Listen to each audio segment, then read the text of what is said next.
Hello friends, அஸ்ஸலாமு அலைக்கும். Welcome back to my channel. இன்னைக்கு நம்மளுடைய சேனலில் ஒரு காரசாரமான சிக்கன் குழம்பு எப்படி செய்யலாம் சொல்லி பார்க்கலாம். இதே மாதிரி ட்ரை பண்ணி பாருங்கள். இனி அடிக்கடி இதே மாதிரி தான் செய்வீங்க. ஒரு சூப்பரான சிக்கன் குழம்பு எப்படி செய்யலாம் சொல்லி வீடியோக்குள்ளே போகலாம் வாங்க.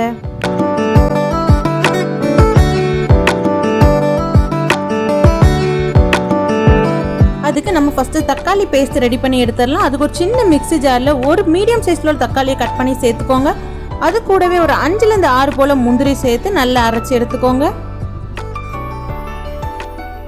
இப்போ நம்மளுடைய தக்காளி பேஸ்ட் ரெடி ஆயிடுச்சு. இப்போ குழம்பு செஞ்சிடலாம். அதுக்கு ஒரு பாத்திரத்தில் 2லேருந்து 3 டேபிள் ஸ்பூன் அளவு வரைக்கும் ஆயில் சேர்த்துக்கோங்க.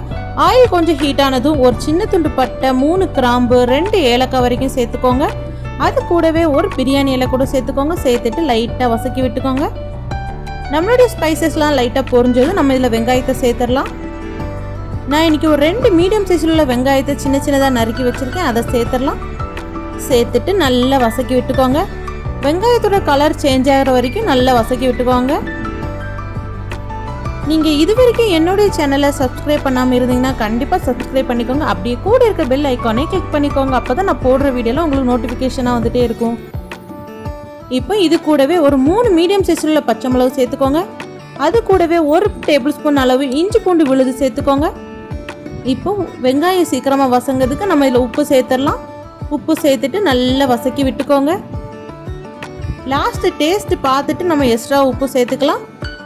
இப்போ எல்லாத்தையும் சேர்த்து லைட்டாக வசக்கி விட்டுக்கோங்க. ஒரு மூடி வச்சு மூடிக்கோங்க. அப்போ வெங்காயம் சீக்கிரமாக வசங்கிரும்.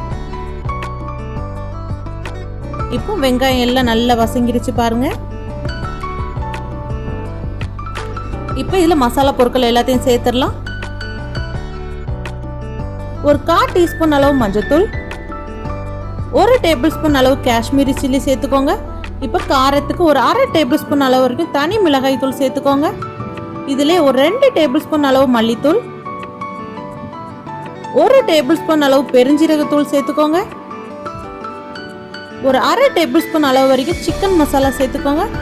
சேர்த்துட்டு நல்லா வசக்கி விட்டுக்கோங்க. மசாலாவோட பச்சை வாசனை போகிற வரைக்கும் நல்லா வசக்கி விட்டுக்கோங்க. இப்போ இதில் நம்ம தக்காளி பேஸ்ட்டை ரெடி பண்ணி வச்சுருந்தோம்ல, அதை சேர்த்துடலாம். இதே பவுலில் தண்ணி சேர்த்து அலசி அதோடு சேர்த்துருங்க. சேர்த்துட்டு நல்லா மிக்ஸ் பண்ணி விட்டுக்கோங்க. நம்ம மசாலாலாம் சேர்த்து நல்லா மிக்ஸ் பண்ணும்போது பாத்திரத்தில் ஒட்டின மாதிரி இருக்கும். ஆனால் நீங்கள் தக்காளி பேஸ்ட்டு தண்ணி எல்லாம் சேர்த்து நல்லா மிக்ஸ் பண்ணும்போது பாத்திரத்தில் ஒன்று கூட ஒட்டாது. பாருங்கள் பாத்திரம் எவ்வளோ பளபளன்னு இருக்குன்னு. இப்போ இதெல்லாம் சேர்த்து நல்லா மிக்ஸ் பண்ணி விட்டுக்கோங்க. இப்போ மசாலா எல்லாம் போனது நம்ம இதில் சிக்கனை சேர்த்துடலாம். நான் இன்றைக்கி ஒரு 1/2 கிலோ போல் சிக்கனை நல்லா கழுவி சுத்தம் பண்ணி வச்சுருக்கேன். அதை சேர்த்துடலாம். சேர்த்துட்டு நல்லா மிக்ஸ் பண்ணி விட்டுக்கோங்க. மசாலா சிக்கனில் எல்லா இடம் பட மாதிரி நல்லா மிக்ஸ் பண்ணி விட்டுக்கோங்க.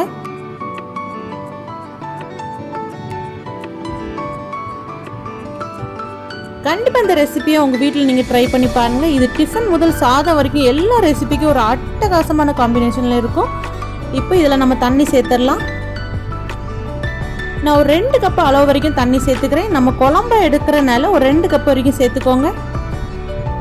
சேர்த்துட்டு நல்லா மிக்ஸ் பண்ணி விட்டுக்கோங்க. மிக்ஸ் பண்ணிவிட்டு உப்பு டேஸ்ட் பண்ணி பாருங்கள். உப்பு வேணும்னா எக்ஸ்ட்ரா சேர்த்துக்கோங்க. நான் வெங்காயம் வசங்கும் போது மட்டும்தான் உப்பு சேர்த்துக்கிட்டேன். இப்போ நம்ம ரெசிபிக்கு தேவையான அளவு உப்பு சேர்த்துடலாம். சேர்த்துட்டு நல்லா மிக்ஸ் பண்ணி விட்டுக்கோங்க. மிக்ஸ் பண்ணிவிட்டு ஒரு மூடி வச்சு மூடிக்கோங்க. இருக்கட்டு சிக்கன்லாம் நல்லா வெந்து வரட்டு. இப்போ ஓப்பன் பண்ணி பார்த்தீங்கன்னா நம்மளோட சிக்கன் எல்லாம் சூப்பராக வெந்து தண்ணி எல்லாம் வற்றி வந்துட்டு பாருங்கள். இந்த டைமில் ஒரு 1/2 டேபிள் ஸ்பூன் அளவு நல்ல மிளகு தூள் சேர்த்துக்கோங்க. இப்போ கட் பண்ணி வச்ச மல்லி இலையை சேர்த்துடலாம். அவ்வளோதான், நம்மளோட ரெசிபி சூப்பராக ரெடி ஆகிடுச்சு பாருங்கள். சேர்த்துட்டு நல்லா மிக்ஸ் பண்ணி விட்டுக்கோங்க. இது முக்கியமாக சப்பாத்தி புரோட்டா இதுக்கெல்லாம் ஒரு அடிப்பொலியான காம்பினேஷனில் இருக்கும். சூப்பரான ரெசிபி, காரசாரமாகவும் இருக்கும். உங்கள்கிட்ட காஷ்மீரி சில்லி இல்லைன்னா நீங்கள் நார்மல் சில்லியிலே 1 டேபிள் ஸ்பூன் அளவு வரைக்கும் சேர்த்துக்கோங்க. பாருங்கள் நம்மளுடைய சிக்கன் எவ்வளோ ஜூஸியாக இருக்குன்னு. என்னுடைய வீடியோ உங்களுக்கு பிடிச்சிருந்தா லைக் பண்ணுங்கள், ஷேர் பண்ணுங்கள், சப்ஸ்கிரைப் பண்ணுங்கள். அப்படி கூட இருக்க பெல் ஐக்கானே கிளிக் பண்ணிக்கோங்க. அப்போ தான் நான் போடுற வீடியோவில் உங்களுக்கு நோட்டிஃபிகேஷனாக வந்துகிட்டே இருக்கும்.